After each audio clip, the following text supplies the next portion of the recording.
Mas eu não considero o confronto definido ainda, embora o Palmeiras tenha definido, claro que não, né? Ninguém. Aumentado o favoritismo, porque pode acontecer de amanhã, depois o Atlético resolver mudar o treinador. Bom, aí você Não, mas até o jogo de volta não muda. Ué, não sei. É semana que vem. Mas qual a esperança?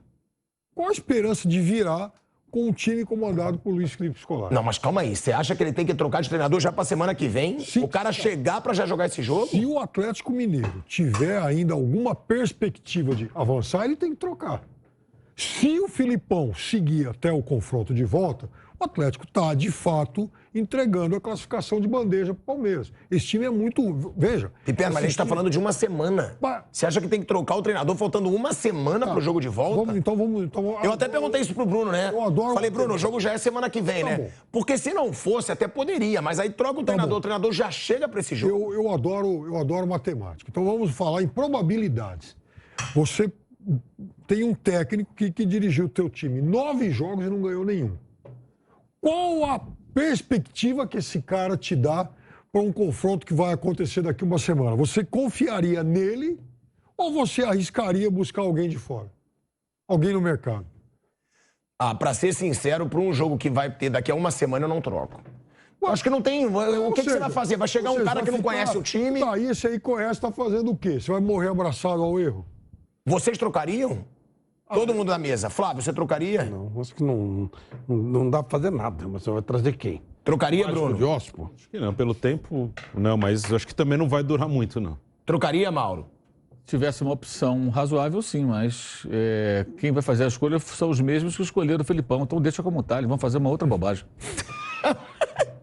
Não. Tá lá o Rodrigo Caetano, tá lá os não sei quantos R's, essa turma toda. A turma que já trouxe o Turco Mohamed. Pois é inacreditável. Não, sim, mas tem algum nome? Hoje você pensa em algum nome para chegar no Atlético Mineiro em uma semana conseguir fazer alguma coisa? Mago Merlin, talvez, assim, possa fazer uma mágica, né? Algum cara assim. Porque realmente, cara, é muito pouco tempo. Tem um jogo com o São Paulo no fim de semana, mal vai poder treinar. Não adianta muita coisa. Não adianta muita coisa. O Atlético faz tudo errado esse ano. Assim, é o ano que... Se o time fosse organizado, o problema do Atlético seria o ponto cego no estádio. Mas não, além do ponto cego, tem um time que está uma bagunça, né? O time está cego de futebol. Tem vários pontos cegos esse time do Atlético, né? Totalmente. Vários. Coisa medonha. Verdade. Porque é delicado, né? Você defende. Mas você acha que um novo treinador faria um Atlético jogar melhor do que o Filipão? Qualquer um. Ele está muito defasado, mas eu falo isso há muitos anos, inclusive. Eu não tenho, assim, a menor confiança em qualquer trabalho dele dirigindo um time. O ano mas passado, vamos lá, o isso que eu ia falar. O Atlético Paranaense chegou na final da Libertadores. Ele tinha uma comissão técnica que foi desfeita, uma comissão técnica competente, campeã brasileira com ele. Agora, o problema é deixar o Filipão sozinho. E o Filipão sozinho é isso aí que a gente está vendo. Foi o Palmeiras rebaixado em 2012. Um monte de fiasco. Então você está praticamente dizendo que não era ele que comandava os treinos, que fazia as táticas do Atlético Paranaense, é isso? Eu quero imaginar o seguinte, quero tentar entender que tipo de tática que passa na cabeça dele. A não ser, por exemplo, puxa vida, eu estou perdendo o jogo, opa, então vou colocar um cara grandão para tentar cabecear e põe lá um Allan Kardec na vida. É isso que ele pensa de tática de futebol. Agora, mas sério que você acha que é isso, Piperno? Porque, querendo ou não, eu sei que ele já pode estar ultrapassado, como a gente sempre fala, mas olha a carreira do cara. Ele entende de bola. Escuta, uma carreira brilhante. Entendeu o mínimo de bola. Ele é um vencedor. Aliás, ele é o técnico mais vencedor da história do Brasil. Campeão do mundo, campeão da Ásia, campeão da América do Sul, campeão do Brasil. Ok. Chegou numa final de Euro, perdeu para a Grécia, mas chegou numa final de Euro com Portugal, a primeira. Tudo isso foi lindo. Mas não consegue mais. Há muitos anos, inclusive. Não é de hoje. Pegue os últimos trabalhos dele. Não, o último ele chegou na final da Libertadores. Aí tudo bem, você falou que ele tinha uma equipe, mas chegou numa final de Libertadores. Aí quando ele foi sozinho dirigir o Cruzeiro na Série B, a gente viu o que aconteceu. Quando ele dirigiu sozinho, por exemplo, o Palmeiras de 2012, ele, a dupla Murtosa e tal, a gente viu o que aconteceu. Depois ele foi para o Grêmio, em 2014, 15, outro fiasco. Quer dizer, tem acumulado fracasso. Agora, se o Atlético quis acreditar que poderia ser diferente, parabéns, está pagando a conta agora. Ô, Mauro, a gente falava do Palmeiras, né, que o Palmeiras tinha uma grande regularidade. Aí, de repente, esse Palmeiras, sempre regular, teve aquela fase de 5 jogos, eu e alguns, tá? Não digo você, que eu não lembro se você também falava muito sobre essa regularidade do Palmeiras. Agora, o Palmeiras vinha de 5 partidas no Brasileirão sem vitória. Chegou-se a pensar, será que esse Palmeiras está entrando numa curva de decadência? Será que esse Palmeiras está começando a ter uma queda? Agora ele se recupera. É um Palmeiras que pode não estar jogando bem, muito bem, mas vem de 3 vitórias consecutivas. Fortaleza, América Mineiro e agora o Atlético Mineiro. Essa queda parece ter passado, é normal de todo o time? Que é isso que eu quero saber. Porque chegou-se a se pensar, será que o Palmeiras não é o mesmo? Ou não? É normal essa queda e agora o Palmeiras já pode ter uma alavancada de novo para essas retas finais? Normal e tem agora um caminho bem pavimentado na Libertadores, né? Porque a classificação está encaminhada, o Del Valle perdeu para o Deportivo Pereira, então tem uma possibilidade até de não pegar o Del Valle, pegar uma equipe mais fraca. Eu acho que esse 1-0 para o Deportivo Pereira é pouco, o Del Valle pode ser que amasse esse time jogando na altitude. No jogo de volta, mas há uma possibilidade ainda de não ser o Del Valle, que seria mais fácil ainda, ele estaria praticamente na semifinal. Então, acho que tem um caminho interessante e normal, a queda é normal, a recuperação também. Mas acho que pode jogar mais e tem que jogar mais. O jogo de hoje, se o Palmeiras, repito, tivesse feito um jogo num padrão mais elevado, o time já mostrou várias vezes que é capaz, já teria voltado com a classificação na bagagem. O Atlético podia mandar o Sub-17 aqui, os reservas, quem fosse, sem Felipão, porque já viria eliminado. Vai ter que levar esse jogo a sério, porque senão você brinca com Libertadores, né? Então, é uma vantagem pequena. Mas acho que é uma retomada de um time que, no brasileiro, não sei se vai correr atrás. Né? Talvez jogue tudo na Libertadores. Ainda tem possibilidade, tem todo um segundo turno, mas pela distância para o Botafogo, não sei se o Palmeiras vai se dedicar tanto ao brasileiro ou se ele vai se voltar mais para o título continental. Que ele hoje só tem 2 competições, né? Isso, por um lado, ele pode focar, Exato. Porque ele foi eliminado da Copa do Brasil. Então, tem esse Palmeiras tem essa situação de poder focar em competição, né, Flávio? E eu acho que vai ser o caminho dele. Essa distância do Botafogo, só se acontecer alguma coisa muito... Não consigo imaginar.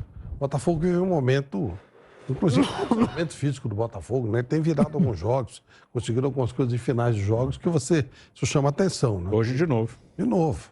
Aquele jogo do Santos, que ele foi buscar o resultado.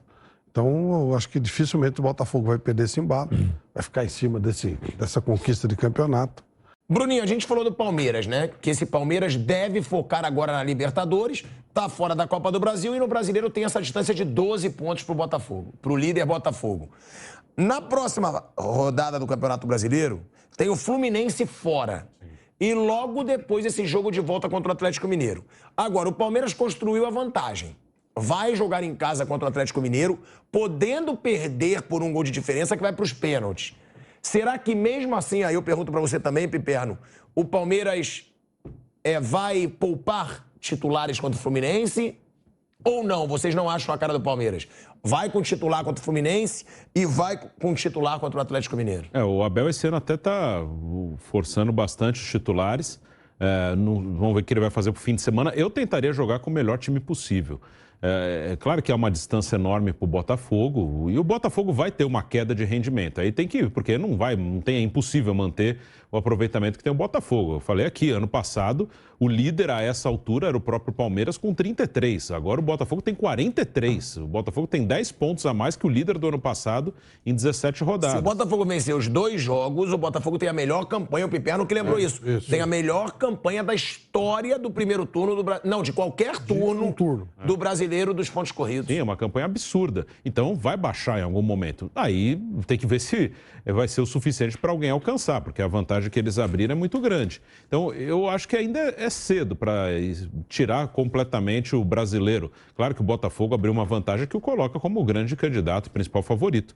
Mas ainda não virou o turno, né? Eu tentaria jogar o brasileiro com o melhor possível, né? Mas você acha que isso combina com o Abel? O Abel vai com o time titular, na sua opinião? Eu acho que vai. Ou não vai mudar tanto. Ele pode tirar um ou outro, mas eu acho que ele vai colocar um time forte para jogar com o Fluminense, até porque também é um jogo bem complicado para o Palmeiras, né? Piperno, a gente vai para um break na Rádio Jovem Pan. Seguimos no YouTube. Pode falar, Piperno. Eu acho que talvez ele poupe aí uns 2 ou 3 jogadores. O Palmeiras tem alguns jogadores, por exemplo, o Gabriel Menino e o Everton, hoje eles bateram a marca de 45 jogos nessa temporada. É muita coisa. Então eu acho que ele pode fazer algumas alterações muito pontuais para esse jogo contra o Fluminense. Mas também não podemos esquecer que o Fluminense tem o mesmo desafio que o Palmeiras. Eu acho que os dois vão tirar O jogadores. Fluminense joga terça. Os né? dois. Exatamente, o Fluminense joga um dia antes, é verdade. Os dois. Agora, o Palmeiras, né, ele encerra o seu mês de pior desempenho na temporada de 2023. Né? O Palmeiras, no mês passado, somou só 2 vitórias e viu o aproveitamento cair. No começo desse já começa a melhorar, né, Pipero? Já é uma vitória fora de casa, num mata-mata, contra o Atlético Mineiro. É aquilo que a gente está falando. É um Atlético Mineiro desorganizado, é um Atlético Mineiro que tem o Filipão perdendo tudo, mas é um Atlético Mineiro. Foi o que eu falei com o Mauro. Né? A gente está voltando aí para a Rádio Jovem Pan, em 2 segundinhos. De volta, hein? De volta à Rádio Jovem Pan, agora na rádio e no YouTube, falando dessa vitória do Palmeiras, porque, claro, a gente está falando aqui, o Atlético Mineiro está desorganizado, o Atlético Mineiro não ganha há 10 jogos, 9 deles com o Filipão, 5 derrotas e 4 empates, mas, querendo ou não, foi o que eu falei, é um elenco fortíssimo. Olha só, os jogadores, Zaratio, titular em quase todos os times do Brasil. O trio de ataque. Paulinho, Hulk, Pavon. Arana, o Arana, se voltar, Pavon. É um time. O próprio Igor Rabelo não é um zagueiro bom. Você tem um time ali que, se organizar, inclusive o Otávio também é bom volante. Agora, não dá pra entender como joga tão mal e como vem perdendo tanto. Dá. Eu também. É o treinado. Pra mim, Gente, eu sei, mas é impressionante. Mas com o Cudê também já tava mal. Não era mal assim. Não, assim, era 4º colocado do campeonato. O time competiu, o time tinha mínimo de organização. O Atlético não tem mais nada. Zero. O Atlético hoje é 13º no Campeonato Brasileiro. Agora, Mauro, você também explica como o Piperno, você acha que era a equipe técnica que fez o Filipão chegar numa final de Libertadores com o Atlético Paranaense? Eu acho que parte por isso, certamente. E também É impressionante. o perfil do elenco, perfil do time, como o Atlético Paranaense se comporta em casa e fora. O Atlético Mineiro tem um outro perfil. Os jogadores são jogadores mais leves, mais hábeis, é um time para ter mais a bola, para jogar de uma outra maneira. E o Felipão, ele é monotemático, né? Monotático, monoestratégico, só joga daquele jeito. O jogo de sábado era só pancada. Primeiro tempo, arrepiando. Revezamento de falta. Hoje nem pancada deu. Porque hoje ele tinha que fazer o resultado, tá perdendo de 1-0, então, enfim. E assim, conseguiu ser competitivo naquele esquema, aquele estilo de sempre, que já é bem conhecido. Mas não basta. É um desperdício muito grande, né? Porque o elenco é interessante. É um elenco fortíssimo. Agora, a responsabilidade maior não é do Felipão, é de quem contrata.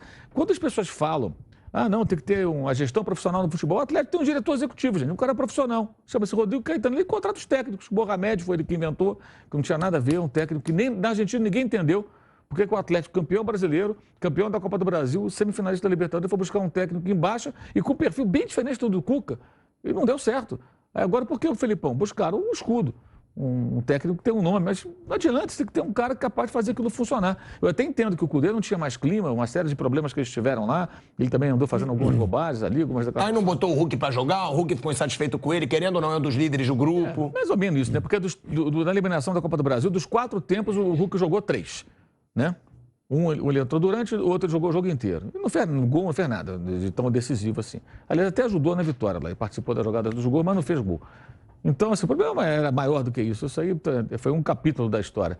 Mas eles poderiam ter procurado um técnico que se encaixasse com o perfil. Mas eu acho que essas pessoas parecem que não entendem de futebol. Eles acham assim, põe esse técnico aqui, que ele é conhecido, todo, ele é famoso e tal, tem currículo, tem experiência, vai dar certo. O elenco é totalmente... Hoje eu achei até que ele demorou a colocar o Allan Kardec, porque sempre tem que ter um centroavante no time do Felipão, né? Demorou um pouquinho mais a colocar o Allan Kardec. Achei que ele ia colocar logo no começo do segundo tempo, mas demorou um pouco mais. Não adiantou nada. A bola não chegou nenhuma vez para ele. Nenhuma vez. A gente sempre fala, Mauro, dos treinadores, né? Hoje não tem. Você concorda, treinador? Tem na América do Sul grandes treinadores? Porque eu vejo os brasileiros hoje demitem. Qual o nome que vai surgir? Rogério Ceni. Só. Não tem outro. Se você for falar, qual o treinador que você pensa hoje que possa assumir um grande clube? Porque você vai falar, Valentim está desempregado, mas não vai assumir um grande clube hoje. Barbieri está desempregado. Ué, eu tô falando... Você quer requinte de clube. Ué, mas então, eu estou falando nomes. São as opções que estão aí. São as opções. Vamos lá, Barbieri está desempregado. Você não vê o Barbieri num grande clube hoje. Vamos lá, não tem mais. Aí você vai relembrar do Zé Ricardo, que não trabalha há anos. O Guto Ferreira está o Cuca, que eu acho que nem ele quer trabalhar enquanto não... Roger Machado. O Cuca, eu acho que nem ele quer trabalhar. Eu acho que ele seria o grande treinador hoje, desempregado, mas nem ele quer trabalhar enquanto não resolver esse problema pessoal dele, depois de tudo que aconteceu. Roger Machado, entendeu? Não tem nome. Eu fico pensando, se demitir, como demitiu o Cudê, era o Rogério Ceni, que não foi, ou aí foi o Filipão. Na América do Sul, tem grandes nomes que esses clubes brasileiros possam procurar? Eu acho muito difícil um técnico estrangeiro chegar no meio de uma temporada assim, sem conhecer nada e conseguir fazer funcionar. É muito difícil. É muito complicado. O cara chega no meio da temporada, o time em crise, não conhece. O BKSS está por onde? Esse cara eu achava que era um bom treinador para trabalhar no Brasil. O Elche ano passado, não sei se ele saiu, o time caiu. Se ele está sem clube, não tem tempo que eu não ouço falar dele. Agora, também acho que não funcionaria. O estilo dele, para colocar em prática, a forma como o time joga. De uma semana para outra, tem que jogar toda hora. Não sei se funcionaria. Eu acho. A questão é essa: os caras não conseguem planejar nada. Os caras contratam, vão indo embora, contrata outro no meio do ano, o cara vem com um extintor para apagar um incêndio. Não tem planejamento nenhum, é tudo muito desorganizado, muito difícil. Eu vejo às vezes quando o time perde um técnico, time grande, atrás o Galhardo. Os caras acham que vão contratar o Galhardo assim, no estalar de dedos. Você vai ter que negociar com o cara, apresentar um projeto esportivo para ele. O cara foi especulado no Mônaco e não foi. Ele vai treinar um time brasileiro, vai vir para cá, resolve aí, põe o time para jogar. Não vai se queimar, não vai se queimar. Ele vai querer o quê? Vai querer entender qual elenco, o que pode ser feito em termos de contratação. Uma das alegações do Cudê seria também essa, que prometeram reforços que não chegaram, pelo contrário, perdeu o jogador. Então é difícil, a situação é difícil porque é desorganizado, basta ter o dinheiro, né? Eu acho que o desgaste dos técnicos brasileiros não chega a ser exatamente culpa dos próprios técnicos. Você imagine se no nosso meio não houvesse uma renovação, não houvesse um tempo para o cara se adaptar, você não teria ninguém novo, estariam sempre as mesmas pessoas por lá. Aí, como os novos, o cara chegou lá, fez qualquer coisa errada, já você troca para se manter. O executivo, o responsável, o diretor, seja lá quem for, ele, para se manter, ele troca de técnico, vai trocando. E aqueles caras, eles acabam também começando, dali a um tempo, a fazer o arroz com feijão para ganhar, sabe, porque é por um tempo pequeno, coloca boas multas, pega as multas e não há preocupação de aperfeiçoamento de nada. Aí inventaram a história de técnico estrangeiro. Aí chegam os técnicos estrangeiros dos melhores times. E acabam com 2 trabalhos que tiveram repercussão mesmo, que foi o trabalho... Primeiro o Sampaoli, no Santos, e no Atlético chamou a atenção. Aí vem o Jorge Jesus, faz o que fez, e aí chega o Abel, um técnico desconhecido, e acaba conseguindo resultados com o Palmeiras. No mais, veio um monte de técnico ruim. Uma mulambada aí que não ganha nada. Só que eles vão trocando. Esses nomes eles vêm, somem, vêm e voltam. E acabou o espaço para você colocar gente nova, para você fazer uma aposta melhor, para você dar condição de trabalho para os caras que estão aqui. E aí não tem. O Brasil não tem técnico nenhum de lugar nenhum. Os próprios técnicos de fora, eles acabam nem circulando por aqui. Um ou outro consegue, vai e volta, mas acaba nem circulando por aqui. Troca, o cara vai embora, ninguém mais nem ouve falar dele. E vai ficando, né? Vão sendo preservados os cartolas e os técnicos não têm espaço para trabalhar. Quando entrou mais dinheiro, eles conseguem trazer caras de fora. E aí adotaram essa medida mais simples, que é trazer qualquer coisa de fora. Tem coisa ruim, tem coisa boa, mais ruim do que boa, mas são nomes novos, que vai dando um tempo a mais para o cara ficar no cargo dele de maneira incompetente.